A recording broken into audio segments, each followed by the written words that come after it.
All right, everybody.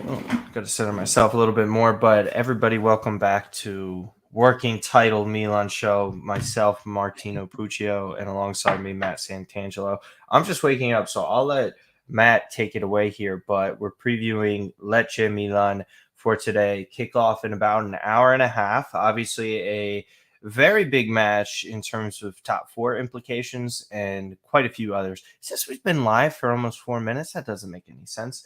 But anyways, Matt, huge result yesterday in Napoli Juve. Napoli really, really setting themselves apart from everyone else in this league, and rightfully so. They deserve that. They've beaten virtually every big team. The loss to Inter was, whatever. Inter's got to go to Napoli now in the second half of the season. But again, it's huge in terms of goal differential for Milan. It was actually a pretty big boost. And then on top of it, I mean, again, Juve just dropping points here. They might come back down to earth. Milan could really push themselves and try to start gaining separation in this top four chase, because I think that is clearly a significant thing for them. So yeah, I mean, what are your feelings going in today? No Sandro Tonali, obviously, due to his suspension with the yellow card accumulation, and he got one for arguing with the ref. But many people say better off to miss Lecce Milan than other matches, I suppose. Do you agree with that? Yeah. First off, great to be back recording with you. Everyone in the chat, glad to see you there. Yeah, no, I think this is, look, I mean, some of the players in this squad had the luxury of, or depending on how you frame it, the luxury of not playing at the World Cup, so therefore having time off. It's Sandro Tonali, of course, playing for the Italian national team. They didn't make the World Cup, in case you guys are living under a rock. So this is the type of game that, like, look, if you're gonna have a guy be out, you're okay with this. It's not like the situation where I think it was, Leao against Napoli earlier in the season, he got carded, I think against Sampdoria, if I was correct.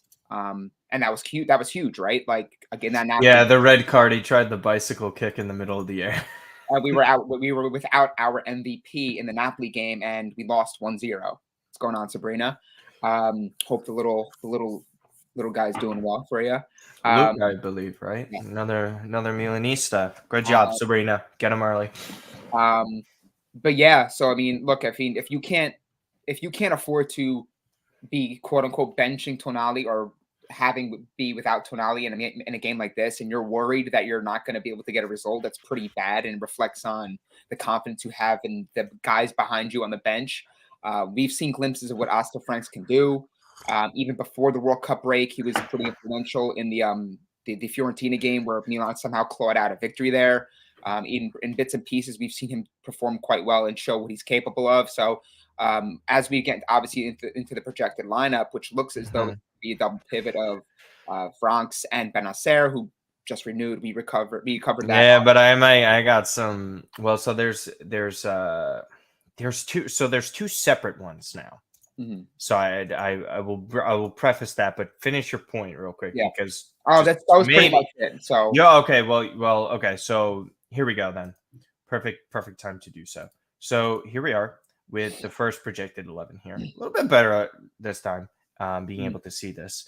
If I'm able to zoom, can we zoom in? Do that in. My eyes are terrible.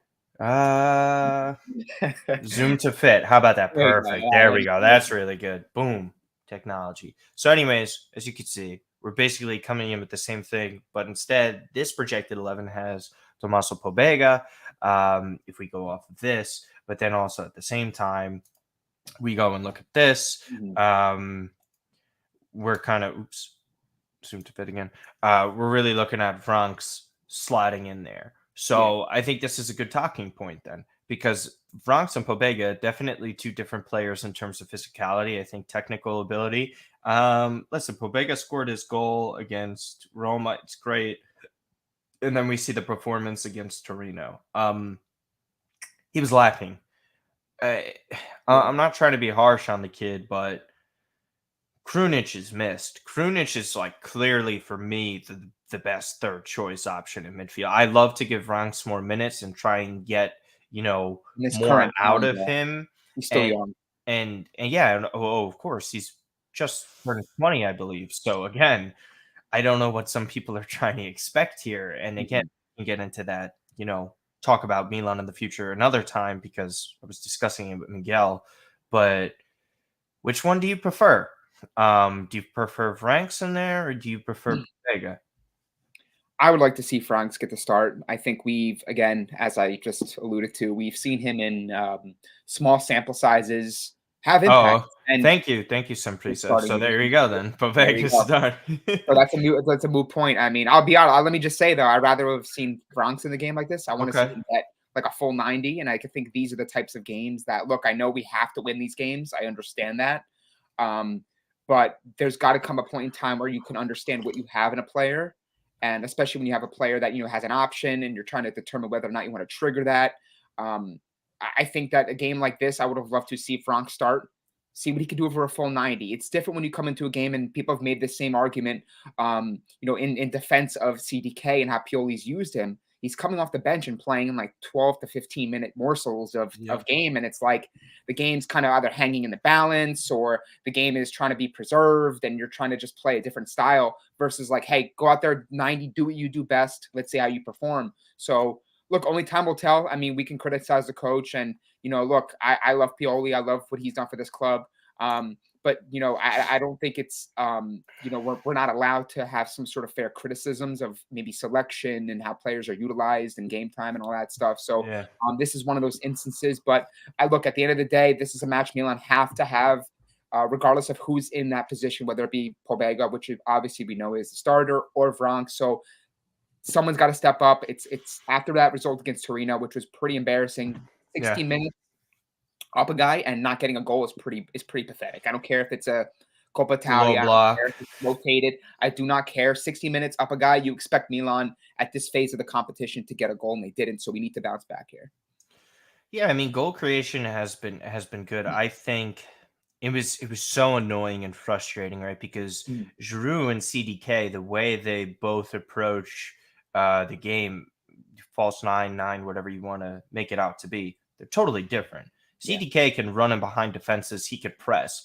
Giroud is definitely got the better sense of goal. There's no doubt about it. Mhm. His finishing at times could be a little rough, and that's why our good friend Pet Barisha always freaks out whenever he tunes in to watch us. Um, but I think it's very frustrating to see when opportunities are given to certain players, they're not given the fair opportunity. And what I mean by that is that CDK is playing with a lot of the guys that are not our top dogs. Not Yeah. like the drop off. We're a little bit like Lazio on steroids when they almost won the Scudetto when Immobile had like 36 goals or whatever. And what I mean is great starting 11. The starting 11 was good enough to win the league. That showed. But sometimes when you go to the bench and you look back, what's there? Yeah. I know we have injuries. Rebic, Origi, that's big. Even Krunic at this point, I think that's been obvious. There's a substantial drop off, and you can't just be putting Pobega, Franks, with like Tonali, even who's still very young, and just And how often do we talk about this? Like we talked Dest, about Dest on the left side. I the mean, next it's the guys behind them on the bench. Like that quality needs to be raised. It's yep, like great, you have your 11 players that are good or your 13 players are good. Now, like your bottom of the squad players have to be better, and then the middle have to be better. You need to have essentially a second team, right? Like a second strong team, and any team that wins in European has a prolonged run of success, yeah, winning trophies, making deep runs of competitions, being really relevant, has that depth. yeah, Milan haven't had the fortune of good health and good fitness. I understand that. So in a match like against Torino, instead of having to play some of those other fringe players, you could have said, "Hey, you know what, Leao, you're not going to play," or "Hey, you're not going to play." But you have like a Rebic in there who has scored big goals for us, has been here for quite a bit of time. So that's the frustrating part about it, is that we're not healthy to mm, actually put CDK in a position where if he's not playing with the star guys or the top players, he's still playing with a pretty reputable cast of guys that know what Pioli wants to do, know how to invite a younger player like CDK who is still learning into a match to get him more comfortable. But I think I want to talk about CDK. I don't know if you want to transition over because I think we kind of looked at the lineup at least enough. I think it's pretty obvious what it's going to look yeah. like. I have the same sentiments as you with the midfield. I mean, It's We'll see. Yeah, I mean, yeah. So CDK. I mean, this is very interesting because again, Supercopa midweek. He's not starting this. Maybe he gets more significant Yeah, minutes. maybe. But like, so what do you see happening, and what's the main point that you want to make about him? It just really depends on how this game flows, right? I think if Milan are fortunate enough and they do the job to get into a position where they're ahead, they're coasting, which is what we want. We want Milan to get like a lopsided, heavy victory after such a grueling extra time game against Torino in which you lost. Like this needs to be an easy win. Like this doesn't need to be a grinded out 90-minute match where there's fouls, there's players getting injured, and then Milan barely scratch a claw to a win. We need a convincing 2-3-1, 3-0 win. Then you move on to the Copa match. You hope you build some momentum. It's a derby. I know it's in Saudi Arabia. It's not at the San Siro. I get that. And there's a different element and different feeling to that, right? But I think it's still an important game. I see people saying, well, we want that trophy. It's Inter. We don't want them getting it. It's a Super Copa. This is something we want. So Milan need to get a good result here. Whether or not that this lineup that we see on of course, the graphic generated by AC Milan Yeah. admin here, the lineup is good enough to beat Lecce. Whether or not we're going to get the job done is a whole nother conversation. On the topic of CDK, I don't think you're going to give him. He played the entire match against Torino. Like that's a long match. I know Yeah, he doesn't yeah, play that's that much yeah. this year, but I think this is a match where looking the second half, you bring him on for 30 minutes, 40 minutes. Maybe you get Leao in position where you can give him some breather. It's going to be interesting to see how this one gets kind of planned by Pioli because there's a lot of important games coming up. I think after the Super Copa, if I'm correct, we have Should be Lazio. Lazio, right? And then I think it's Sassuolo after that midweek, if I'm correct. So Yeah, and then we got to we have face some tough Torino games again. coming up here, and we got to have this one today, regardless of Yeah, its UK, regardless of who's in there. yeah. Lecce derby for the Super Cup. Lazio at home, or no, sorry, away. So we go to the Olimpico, and then Sassuolo at home. 6:30 a.m. wake up for that. For people who are a little curious. You know what it is for me.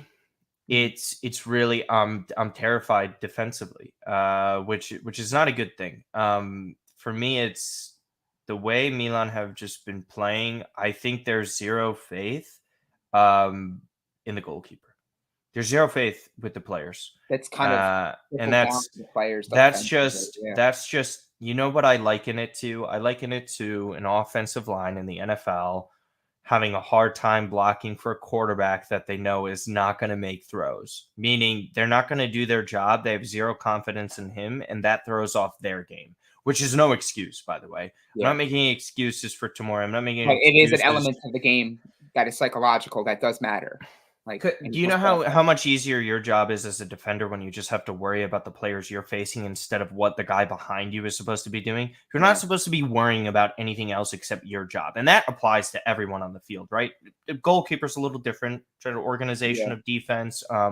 There's a lack of confidence with Tatarusano, but that's just beating a dead horse. I think he did fine against Torino. There was nothing against him in You that could have had match. that game anyway. Like, That's he made a big save. They would yeah, have lost in regulation. He yeah. was the one who stopped Ricardo Rodriguez. Oh my goodness, by the way, man. Jeez. Shout out to Omar, by the way.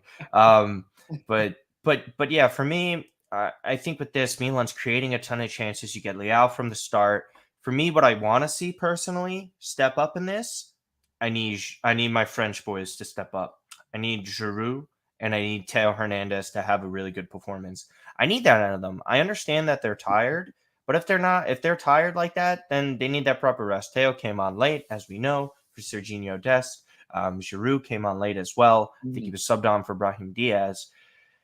We need them. We need a good performance from our number 9. We need him finishing off chances. We can't have that match against Salernitana again today. And again, Teo, I, I I think he deserves an excuse. I'll be straight up with you. This guy plays so much, and the style of play in which he plays with Yeah. it He's drags emptying the out, tank every game.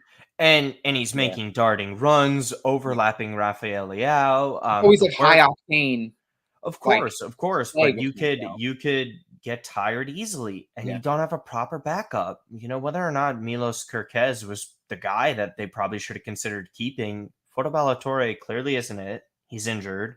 Serginho Dest did a pretty decent job moving forward last game, but I mean, 3.5 million in wages and all that stuff. What it really comes down to for me is just I need offensive production from someone not named Rafael Leao or actually Brahim Diaz at this point, because he's done a pretty damn good job this season. Not saying he's worth whatever fee he's being reported for, but I'm saying he's stepped up and he's had his best season at Milan. We just need more of that, and we need 3 points. For me, I have some confidence in this team today. If you saw the preview show, man, I'm not sure if you were able to tune in with A work, little bit, yeah. but you know me, I was not feeling positive going in that Torino match. There was just something about it. The way they defensively play, eerily reminiscent, I believe it was Cagliari when we almost clinched top 4 2 years ago. It was their low block, very tough, rigid defensive team that Milan, for whatever reason, with the profile players that they have, are not able to break that down. Leao way better in space than tight areas.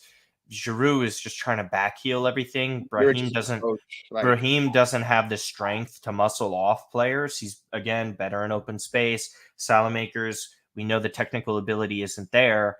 So again, I think it's matches like this, and we said this often for the 6 years that we've been doing podcasts together. You guys need to step up in the matches that they need to step up in, like this.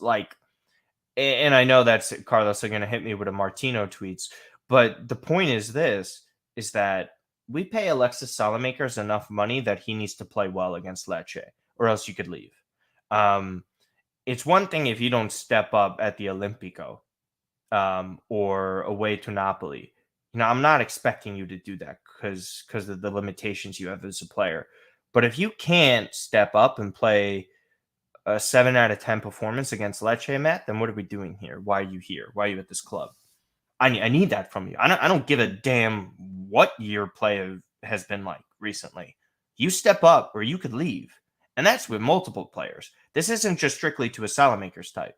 I'm talking about a Pobega. Need to have a really good performance today. I'm not really worried about any of the defenders. For me, it's Salamakers, Pobega, and I want Giroud to step up.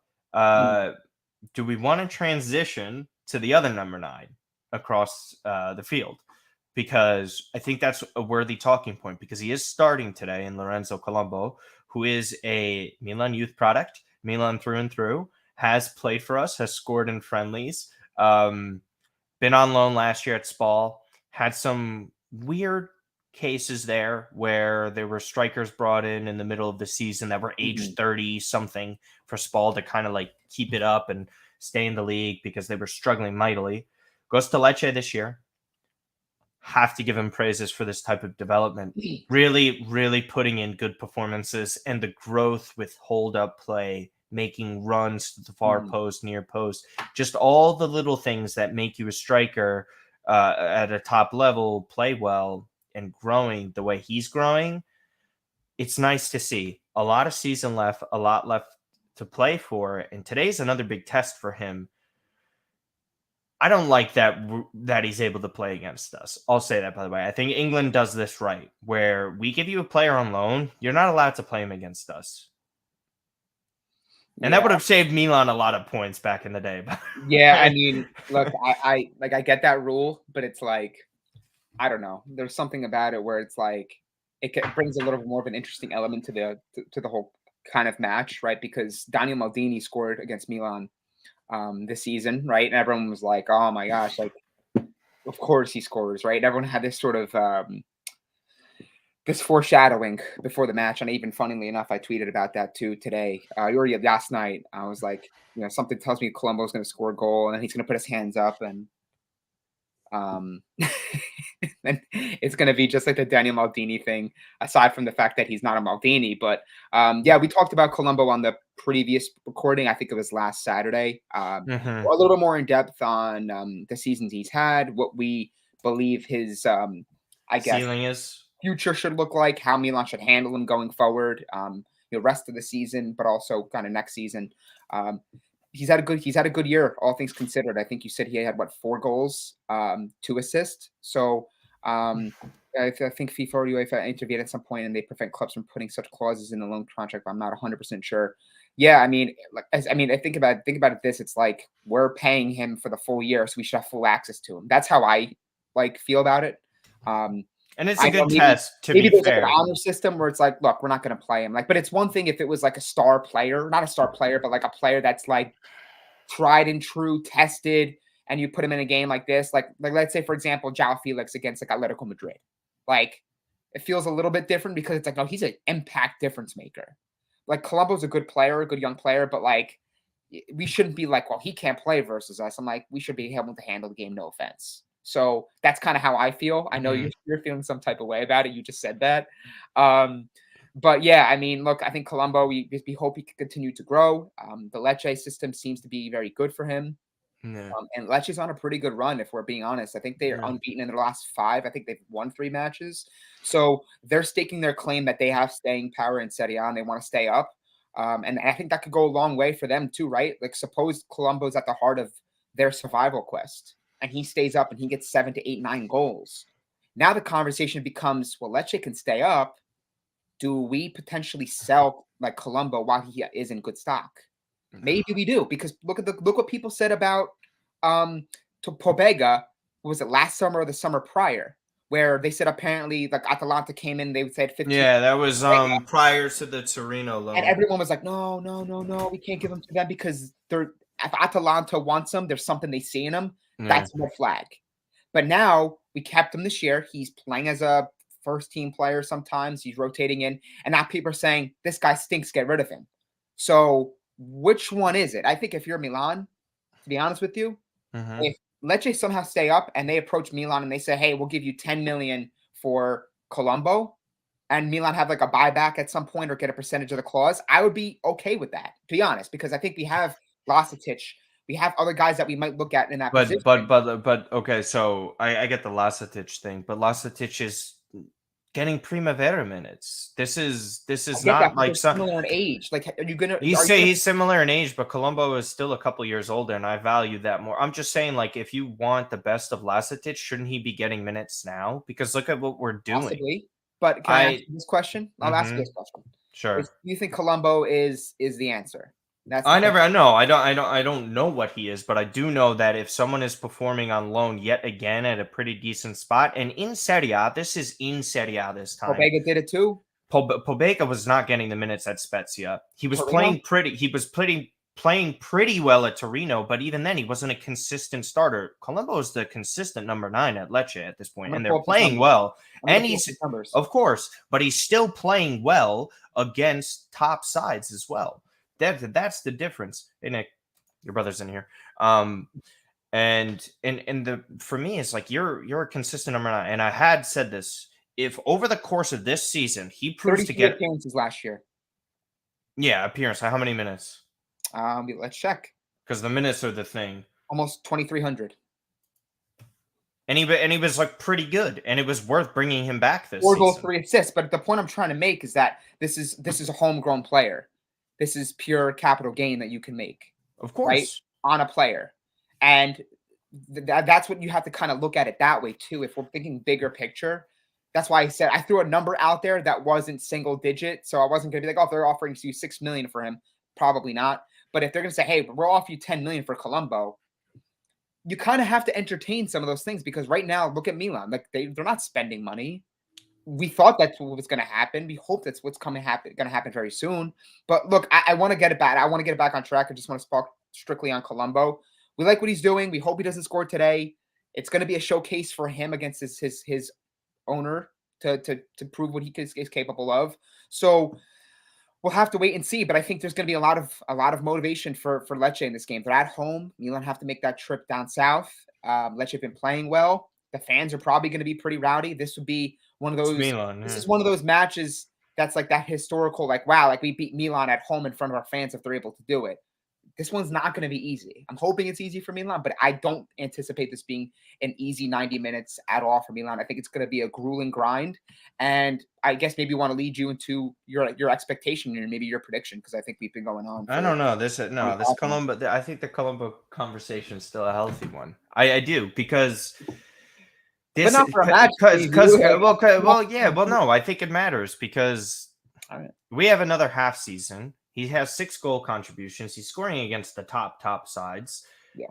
My thing is like if again, considering what we get production wise out of the number 9 position, right? So say like Giroud Yeah. didn't hit 15 goals. We haven't had a striker hit 15 goals. Like I'm talking striker since Baca. Yeah. So we're talking about a kid that we have grown up and he's improving in his game, and yet he's somehow managing. Say he has to finish on 10 goals at least for me. Okay, this is what I'm saying to keep him on next year. Again, I'm more in favor of let's put Colombo at another club, like a step up. You know how like Spezia and then Torino was a step up for Pobega. Mhm. Like, Let's I get said that, like Sassuolo or someone like that. yeah. Oh, Sassuolo is the perfect one. I think that was last week. You might Yeah. have said that. So again, I would be more than on board with that. But Augustin Alvarez, yeah, he's scoring top bin goals. Nick, this was something I was saying. He's scoring worldies, and I was telling Miguel this, but he's also scoring like the goals he's scoring against Lazio. Yes, I like that, and then also the overall performances of that hold-up play, really similar to Giroud. The instinctual like goal Yes, poaching type yes, goals where he's in the right which is position. something Cutrone had, but he did not have the strength, hold-up play, or technical ability that Colombo has. I think Colombo's a better prospect than Cutrone. Cutrone was just like if you put people in Gattuso with less technical ability in as a striker, and he just had the greatest 18 months you've ever seen. Not the greatest, but just a Yeah. very high The octane Super 18 Copa, months. not the Super Copa, the Coppa Italia win Coppa for Italia, yeah, with Antonio Donnarumma and him. But the sale for Cutrone made so much sense of that offer Yeah. from Wolves. With Colombo, it's just like it's our striker situation. This is what it's really about. Zlatan, probably retiring. Giroud, 1 more year left. And then we're looking at Lasetic. I don't know what our outlook is there. And I'm just saying, if we get Colombo at like at least 10 goals and he's still scoring and developing and playing well, bring him in. Bring him in the summer again. Let's see what he's got with that. I trust the They might management. have to. To be honest with you, They're they gonna might. have to. They're gonna have They're to. not be They're able gonna to have spend. to. They go, hey, this is our guy. We're gonna ride with our guy and see what we have. Especially if you have Giroud for another year. But man, like, I'll be honest with you, and you of course you have Origi and Of Rebic. course, yeah. So I'm you're just kind saying. of in a I'm just bind saying. here. You're in a I'm bind. If you're going to extend Giroud for another year, which it looks like if that's the case, yeah. you're Origi is under contract. Mm-hmm. Kind of in a predicament, and it looks as though the club that you could see the club is leaning in a direction where they're like, we can kind of stretch out Giroud and the older guys a bit, and then maybe in 2 years we'll have. CDK false 9, rotate in It's Origi. frustrating, but that's the reality. Like I think there's a good chance that it's just kind of That's the outlook. yeah, we're not going to splash the 40 to 50 million figure on a striker like a Jonathan David or that's not happening. And then again, and this is a really good point by Dappy. I'll bring up the comment real quick. I agree with it. For me, I want Lasetic on loan. In Serie A. Yes, in the league. You have to do in the yeah. The stuff outside of it is it's silly. Unless if you do the Premier League somehow, whatever. Lasetic, this is a professional player already. I think what they're doing is homegrown stuff to try and get him on the squad next year so they could be a little bit more flexible with that stuff. I think that's why everyone is saying Primavera. And also I think they wanted to give him some first team burn. Whatever, it's been minimal minutes. Loan him, please, something. I mean, like there's they know obviously this club knows way more than I ever will in terms of just player development. But for me, it's like I've seen enough ability that I think he can do. So, Yeah. I mean, he was a professional in Serbia at the biggest club there. Okay, Yeah. he was at Red Star. He was one of their hyped prospects in a while. And I got to be honest with you, the Serbs do a really good job at developing players. Mm-hmm. Whether or not their team comes together, we saw in the World Cup. I think there's some potential here, and this is when I want to get Nemanja back on here because I want to talk about it. Because there's just some raw technical ability there that is really impressive inside the. I think that, but I think a lot of it's the mentality too. I think like you see a little bit of like he's got that dog in him. Like Okay, I can sense it. I can sense it from him. He doesn't strike me as like a very timid, shy type striker. And I think most of the players that are playing that position and most footballers, you have to have this sort of confidence. And I think he's such a young player, but I think when you're growing up in those Balkan, those Serbias and Croatias, you get such a rigid rough around the edges mindset. Yep. And I think like you're not really phased or rattled by the occasion, like a Vlahovic. Like we saw, I'm not saying he's the same player, but like there's like this kind of fire burning in him. I think he really wants to showcase what he's capable of. And I think he's the type of player that can score goals and goals can become contagious for him. So I think you're absolutely spot on with Lasetic. It's just Not I on don't know. Colombo. Well, Colombo, I'm kidding. I don't know. Like I'm I kind of know. torn on the whole I Colombo thing. I understand. need to see more. Like the rest of the season is going to be important. Another Um, half. We're only Another half halfway season, through. we'll see. I Yeah. mean, this is a conversation we could revisit at some point down the stretch, or um, right, like players that are come from like the Balkan areas, they're always just sort of like that mentality is always so like the working class, like blue collar, like they're like they don't get rattled. Like the emotion, the Okay. I moment, mean, Rebic is the perfect right. Like he's just kind jackass of to like a do it. Yeah. firecracker. And Lasetic at that position, can you imagine like us having like this is just bigger picture, Sure.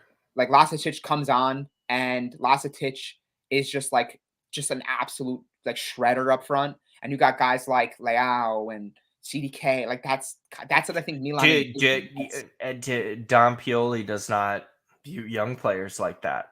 Not yet, at least. And again, it's a very difficult job for Pioli to have right now, because other situations and jobs in Italy, you can get away with playing young players It was different too. and not have expectations. It was different too. People like trying to compare like what like oh he doesn't handle young players. How Leao and Teo and Benacer came up, and Tonali, Totally different situation. totally different because like you're investing in young players and the expectation isn't to win a title. It's the hey, let's just get top four and make the Champions League. And then when you win a title, now it's like you're always looking and scratching for higher, the next level. And it's like, oh, we need CDK. And I get it. I get the rationale and I get the thought that, well, we spent 30 million on this guy, like we can't just afford to wait for him. My opinion, we can afford to wait for him because he's an The investment. whole He's not even point. 22 yet. But I understand like the impatience because it's desperation. If Milan were winning, I'd say this: if Milan were winning games and Milan were neck and neck with Napoli at the top, and if things were tighter, and we either weren't dropping points, I think but CDK was still struggling. I think people be like, you know what? Year one, CDK is adapting. He's got to acclimate to life in Italy, new culture, young player, being without his family. Like those things are important. People don't want to talk about that, and they think because he's a Because they're professional idiots. footballer Because they're that idiots. they're supposed to be tunnel vision. Yeah, well, this is your job. I'm like, yeah, but he's 21 years old. Like he's Came 21 years old. late. He He's a came kid. late July, new system, I mean, and come on. on Like top of it, like the weight of expectation. Like I don't understand why Tonali, Rafael, like again, this is forget Carlos, okay? If people are in here and like lose. thinking Carlos does not count. Yeah. Like clip it if you want. Carlos does not count. He knows he doesn't count in this. He's not serious. He said Rafael counts because he scored on his debut, so you knew there was potential because you have to score to know if there's potential, right? Because that's the Carlos way of doing things. Here's how it goes. This is called a project. A project is not some sort of, hey, we're infusing all of this money, you're going to perform now. And get this stupid ass Kvaratskhelia stuff out of your mouths. Kvara is what we call an outlier. An outlier is someone who not only exceeds expectations, but is a one of one. What Kvara is doing is eerily similar to what Kaká was. Kaká was not the greatest and most hyped prospect we've ever seen out of Brazil, but he was a name, okay? Milan got him at a low cost at the time, considering what he was, right? Hit the ground running, displaced Rui Costa. Kvara comes in, immediately better than any season Insigne has had in recent years. He might have had one when they won Coppa Italia with the Gattuso one when we made top four. That's different. You can't compare the two. No. Like, I'm not going to sit here and tell Every you. Kvara, there's 9 other players that don't live up to potential and flop. And they take some time. Or they take time. Hey, Matt, how long did it take for Dusan Vlahovic to develop into what we saw and get sold for a 70 million euro striker? Years. Takes time. Who's the striker at Atalanta? His name is Duvan Zapata. How long did that take? 25, 26 years old, 27 years old. That took a while. He was at Napoli. He was on loan a couple other teams. What do you want Milan to do when they're Yeah. competing with Leeds in the Premier League for one of the highest rated prospects in all of Europe that's a well known commodity at a Champions League level club that does things well, like Club Brugge? You had to pay up for the fee. Milan had limited leverage. They weren't They've going to been looking at him compete for in years. they weren't going to outbid Newcastle at the time because they valued getting in a player like CDK over a defender in the short term and long term, obviously, because I think they profile so many defenders and they know they can go and find other ones. A player like CDK, I think the profile there aren't as many. For me, I think people just need to be more patient. But again, like I was telling Miguel, and I know you agree with this, people are only patient up until expectations starting to hit because winning the Scudetto raised expectations even higher. And it's like we have Yeah, to repeat now that's what it is. because logically it's another year. So we naturally have to be better. But if you're looking at the investments and the way Milan are approaching it, they're not approaching it like we have to win 2-3 in a row right now. No, Like the way sustainability. they're That's the approaching it approach. is we want a sustainable winner over the course of time. And what Napoli did was incredible. Like, how are we gonna get mad at Milan for Napoli having the greatest ever stretch to start the year? They had Diego Maradona at one point. They never did this. So what do you want? What do you Yeah. want? What do you want them to do? They're playing well. Annoying draw to Roma. Absolutely Yeah, like inexcusable. that's a really good point too. Like I think like people are people's opinion and like view of how great and how well Napoli have played in not just Italy but Europe this year. Like we got to get tipped our cap to them, but they're playing so well and in a different stratosphere right now that people forget that like no, like Milan are still kind of more or less on course at this similar to this point last year. I think the one person you mentioned, Namahan, he's been tweeting basically after every match, like where Milan were compared to last year. So he would Yeah, say yeah, like yeah. after 18 games they had this goal Milan had differential. more points. Milan had more points. That's the Roma game.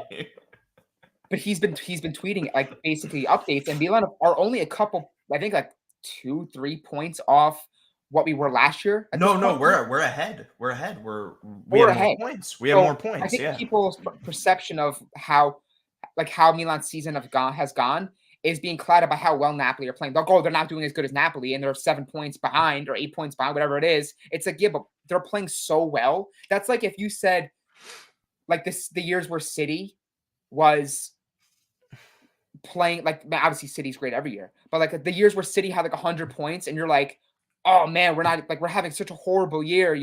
Like if you're like a Liverpool fan, you're like, dude, you have 90 points, you're 10 points off City. Like just chalk it up to them playing like on As another level. as if Napoli fans don't know the same. The Right. example you just used was literally what happened in Napoli. Juve set Yeah. the record for points in the 3 point era, and Napoli had points wise their greatest team And of they all lost. They time, didn't win the title. They and didn't they win shit. lost it. And they went into Turin and Yeah. beat them. By Yeah. the way, I don't know if you agree with this. Koulibaly's goal in Turin against Juve yesterday was the biggest win since that for Yeah. Napoli. I Mhm. mean, dude, like guys, listen, I know there's half a season left. If Milan do anything, if we get within 3 points, I think it's incredible. I mean, kudos to them. There's nothing you could do. And you know what the That's funny thing is too? To get Milan had more injuries this year than last. yeah. They've had their Yeah. goalkeeper out longer than more of last year. Yeah. They haven't had their striker in Zlatan, who was a key piece in terms of finishing. Right back. Well, right back was I've never seen anything like that. That's literally everyone hurt.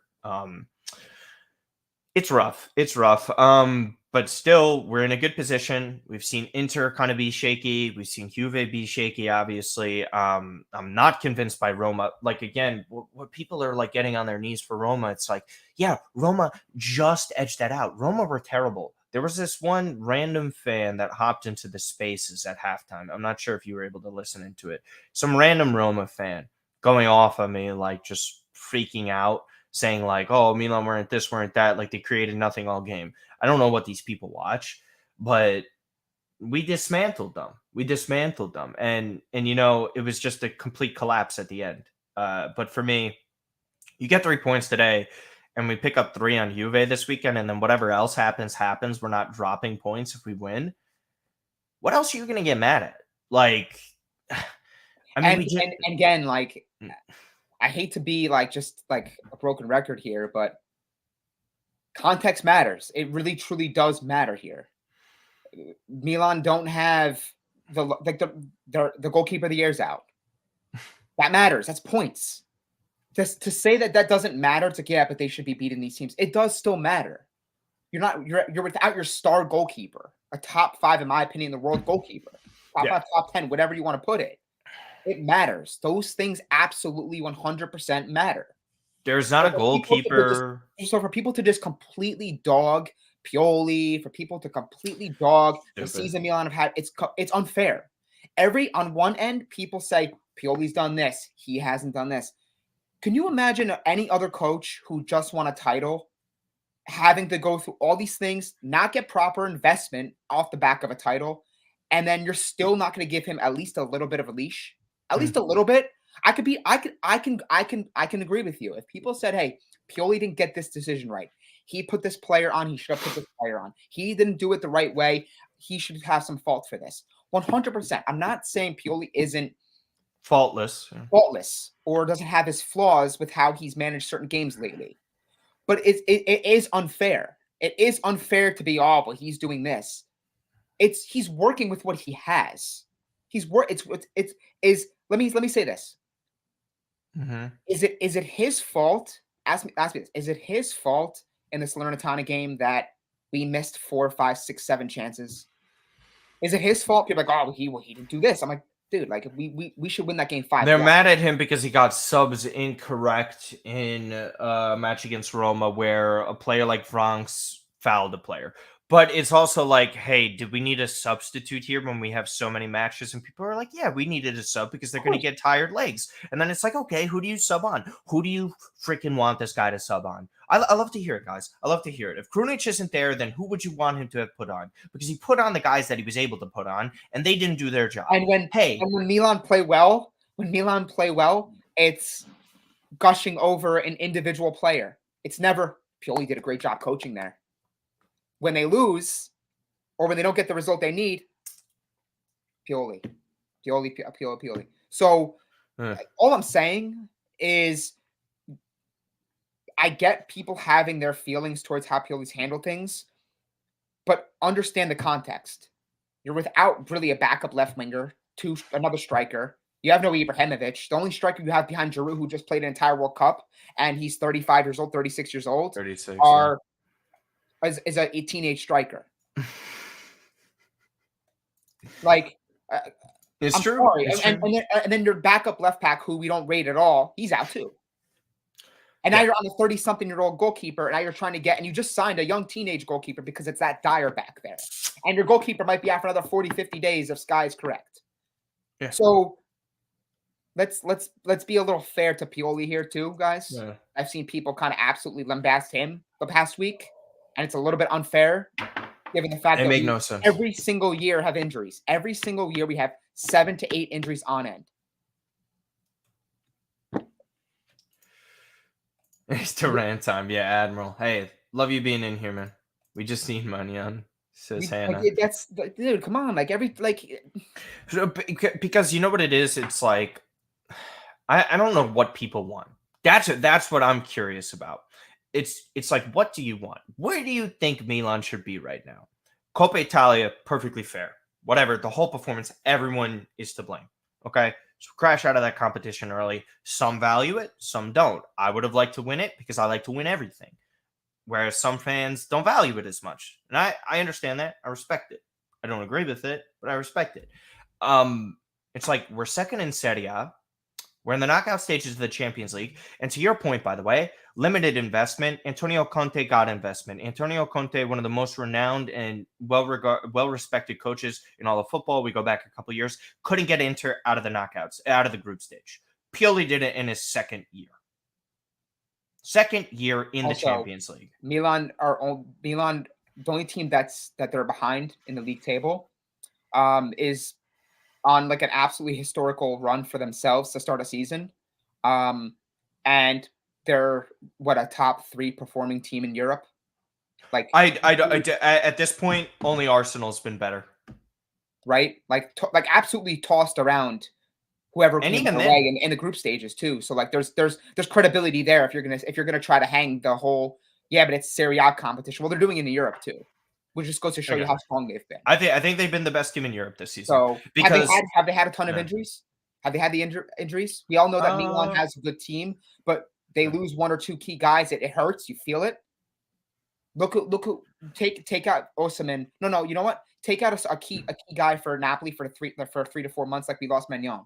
Take out their right back. Take out Di Lorenzo. Take out Di Lorenzo for months.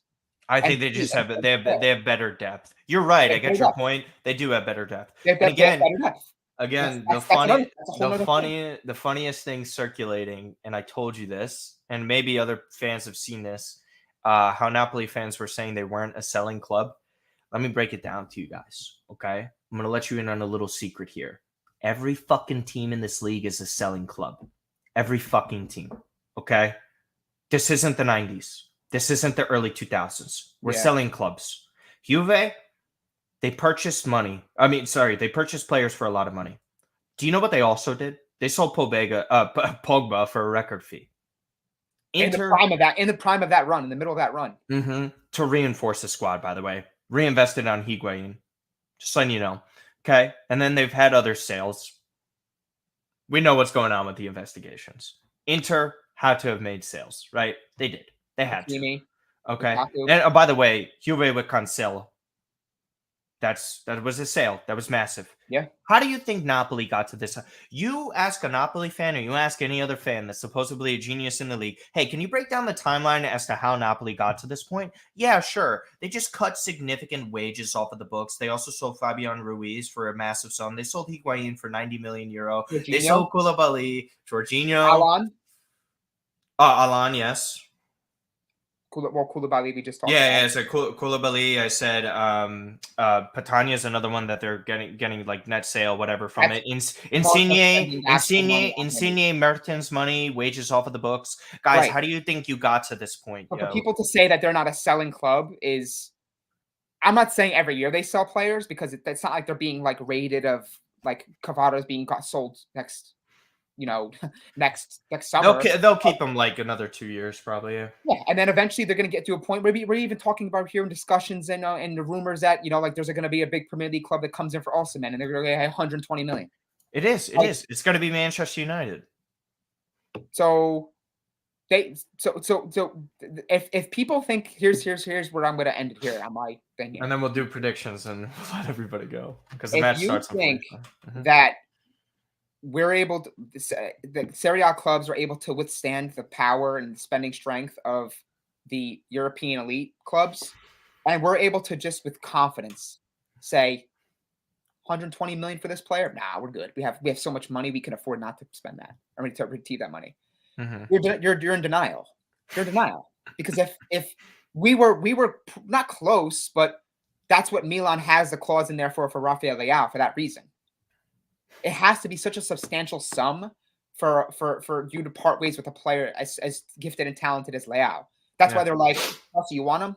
Release clause, like 120 million.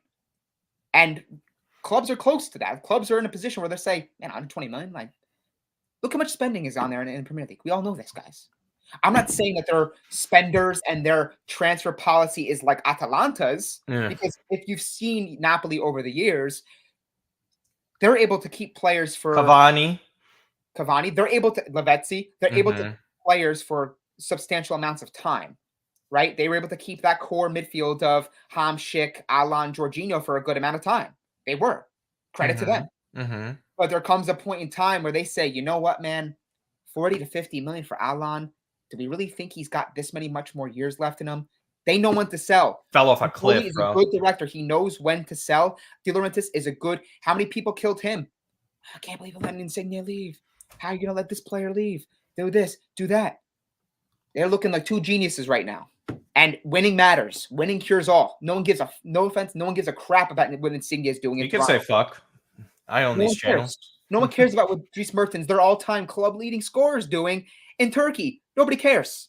Nobody cares because they've moved on. Because now nobody even cares about Koulibaly. That he's absolutely. They're arguably their second greatest player ever. They do not care, and that's again goes back to what I'm saying. They're having such a good season that those three players are now irrelevant amongst Napoli fans. in the conversation of what happened last year. If you told any Napoli fan, hey guys, you guys are going to lose Insigne, Mertens, and Koulibaly, and you're going to be title contenders, and you're going to win the league, people be like, look, man, I love it, but that's going to be very, very, very difficult. They did it. Look at them now. So it's amazing how things work out, right? Sometimes you push the right buttons and things work out. They're working out.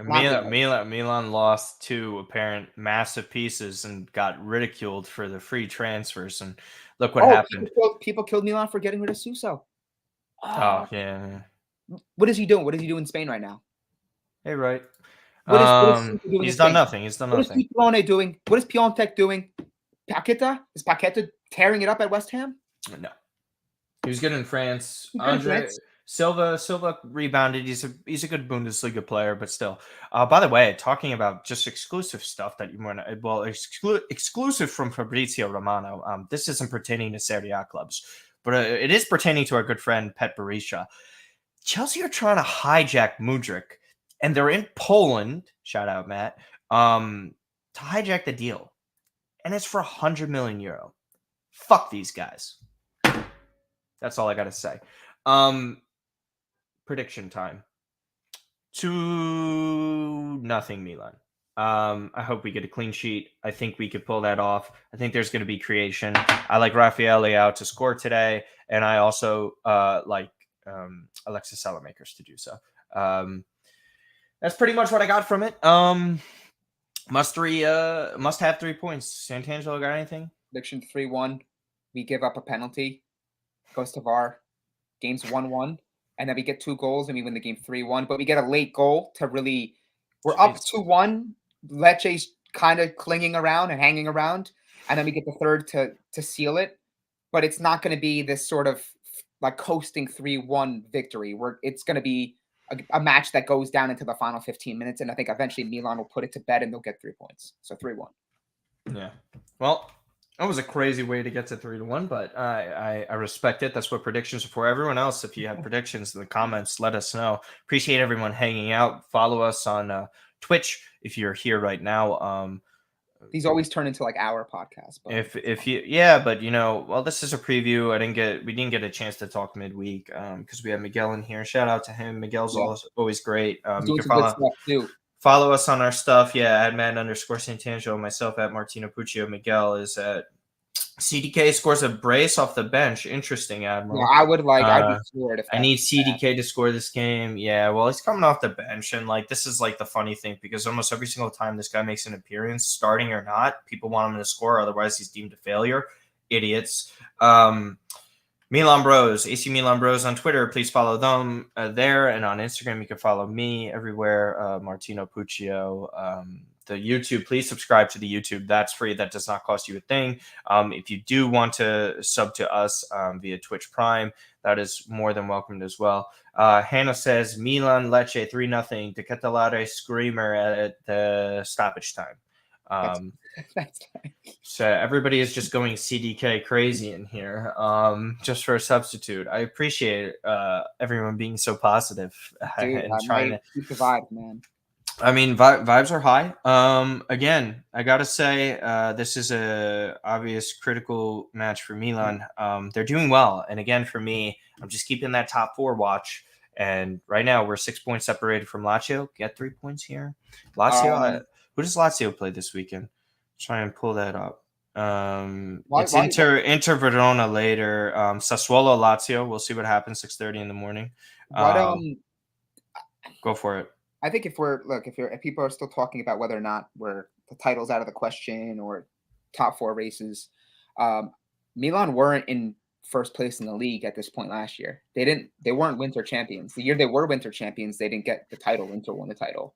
You keep this game, you keep this close, you still have head-to-heads versus Napoli. You still have a game against Napoli coming. I think it's in the first week of April. Like, keep it close. If Milan can keep it 7 points, 6 points, and then you get guys back, do Napoli have a little bit of regression and leaves a bit window open for you? Maybe. Well, I got everything I That's how you have needed to to look. know. That's how you have to look. I got everything I needed to know about Napoli, my friend. I mean, we saw one Bro, nothing I'm not loss saying they're against. not the I know, favorite. I know, I No, know, they I know, are. I know, I know. But just like the regression was kind of like and I told a good friend Daniel Russo this, and we'll have him and Gio on when we face Napoli. Yeah. It is incredible how this is still a thing. Look at this. Yeah, I don't even. Imagine having Crazy, yeah. the Twitch login still. Yeah, it's just You people can't move on. It's just you crazy. Like jabroni. I'm just some dude like creating Milan content because I like the club, and that's people think it's some sort of Insta ban like the rat you are. So yeah, what was I gonna say? I was gonna say, yeah, what I was telling Dan Russo was the only way Napoli blow this is if there's yeah. significant injuries. And Mhm. that's it. That's the only way this really happens. 10-point lead with this to go would be all-time historic collapse by a Serie A club. Mhm. And again, this happens. Again, I rather Napoli win than any other club in this league. That's not Yeah, us. I don't. Roma fans are so fucking annoying. I gotta be honest with you. we never want I, Puccini winning. We don't want that. I, I'm sick of it. Just it's like the most 'Cause I think if it arrogant. had to be anybody, and everyone would be like, would you take Napoli winning over Inter getting their 20th title? Absolutely, and pulling ahead of us, even though undeserved. Let's break it down to you for fucking real. If we're talking real shit that actually happened, Inter are behind us. They have 18. They fucking got the Fugazi bullshit. Like, stop, man. If you were involved in it, why are you accepting one Serie A award, but the other one isn't going to me? Like, stop. You finished behind everybody. The players had nothing to do with it. Your phone taps were there. You deleted everything. Your owner was best friends with the fucking guy leading the investigation. So it's annoying. It's annoying. It's just not. We saw what happened. It's like taking away Reggie Bush's Heisman and saying the next guy should have it. Fuck off. It's Reggie or nobody. My Yeah. God, man. It's just annoying. And Hannah says agree. Roma fans are something else. Yeah, they are. They are something Not else. all of them. There's some good guys. Hey, Gianluca Cibis Forza Napoli. Hello, Napoli fan. Incredible performance yesterday. Yeah. Kudos to you guys. Congratulations on that. Yeah. I was, That's impressive, man. Like I that's was, any way you slice it, that's like to put a 5 piece on them at home in front of your like. Can you imagine like being a Napoli fan in that stadium watching that game? I tweeted that That's yesterday. that's If I was a Napoli fan, I'd be losing my shit. yeah, I wouldn't yeah. have slept. I wouldn't have slept because that's like that was our. I know it was the final match day when we destroyed Sassuolo and really put the demons to bed. But just that's putting the demons to bed for Napoli fans. Yeah. They've had our number for a while. They played well against Inter for a while. They fear no one else. It's Juve that were really their problem for years that were causing this. To just it doesn't matter what quality of side it was because everybody don't forget, guys. Juve highest paid manager in the league, Wait, so highest wage bill in the league. I don't give a shit about your injuries. We have injuries too, buddies. We're not complaining like you guys are like that. All right? We're not. And we don't have the depth that you have with the money that you've spent. So take your excuses and you know where to put them. I got nothing else left to say. I'm done, yeah. Game starting in 30 minutes. 35 minutes. So we'll see how that goes down. Hopefully it comes with a Milan win. If Columbus Join us post match. yeah, join us post match. Halftime spaces on Twitter as per usual. Post match won't be as long as this. No. But we appreciate everybody tuning in. Greatly appreciated. And yeah, that's pretty much it. See you guys next time.